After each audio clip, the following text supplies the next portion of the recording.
Hello guys, നമുക്ക് ഇതാ ഈ ഒരു വട്ട അനുസരിച്ച് നമുക്ക് ഒരു ഓർഗനൈസർ ഉണ്ടാക്കാം.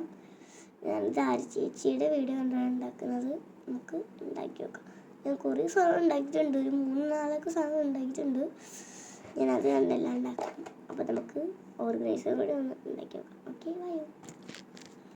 അപ്പോൾ നമുക്ക് ഈ ഒരു വട്ട ഷേപ്പിലാണ് നമുക്ക് മുറിക്കേണ്ടത് ഗൈസ്. അപ്പം നമ്മളിത് ഇങ്ങനെ വെട്ടിയെടുത്തിട്ടുണ്ട്. ഈ ഒരു അളവ് മതി കേട്ടോ. നിങ്ങൾക്ക് മറ്റേ ടേപ്പിൻ്റെ റോളായാലും എടുത്താൽ മതി. ആർച്ചേച്ചി ടേപ്പിൻ്റെ റോളാണ് എടുത്തേക്കുന്നത്. പക്ഷെ എൻ്റെ ടേപ്പിൻ്റെ റോൾ ഇല്ലാത്തത് കൊണ്ടാണ് ഞാൻ ഇതെടുത്തേക്കുന്നത്. അപ്പോൾ ഈ കറക്റ്റ് വട്ടമാണ് കേട്ടോ. നമ്മൾ ഇങ്ങനത്തെ ഒരു കട്ട് ചെയ്തേക്കുന്നൊരു പീസ് എന്ന് പറയുമ്പോൾ കട്ട് ചെയ്തേക്കുന്ന ഒരു പീസ് എടുത്തിട്ട് ഇതേപോലെ ഒന്ന് മടക്കി വെക്കണം കേട്ടോ.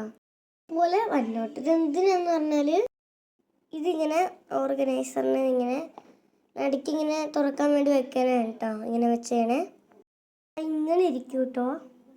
നമുക്കിതിൽ നൂല് ഒട്ടിക്കാം കേട്ടോ. ഇപ്പം ഞാൻ എടുക്കുന്നത് ഈ ഒരു ത്രെഡാണ് കേട്ടോ. നമുക്ക് ഏതെങ്കിലും നല്ല കളറുള്ള ത്രെഡായാലും എടുത്താൽ മതി. ഇപ്പം എനിക്ക് ഒരു ഇതിന് വേണ്ടിയിട്ടാണ് ഞാൻ വെള്ള എടുത്തത്. ഒരു ക്രീം കളറാണ്. അങ്ങനെ നമ്മൾ കുറച്ച് സമയത്തിന് ശേഷമാണ് നമ്മൾ ഇങ്ങനെ ഇത് എടുത്തത്. കുറച്ച് തെറ്റുണ്ട്, ഇവിടെ നിന്ന് കഴിയുന്നുണ്ട്. അതുകൂടിയൊക്കെ ഒന്ന് ശരിയാക്കാം. ഇതെന്താ ചെയ്യണേന്നല്ലേ. ഇതാട്ടോ ഫൈനൽ ലുക്ക്.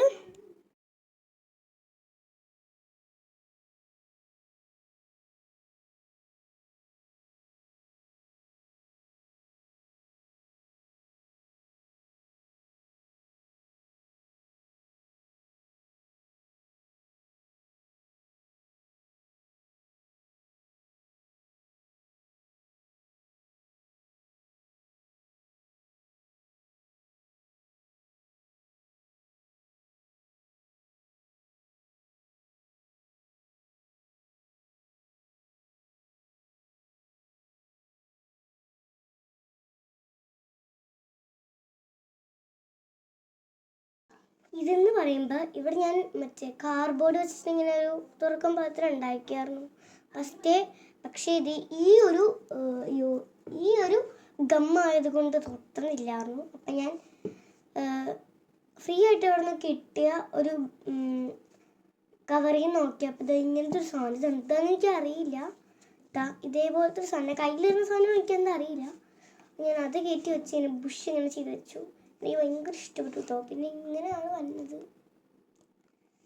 അങ്ങനെയാണ്.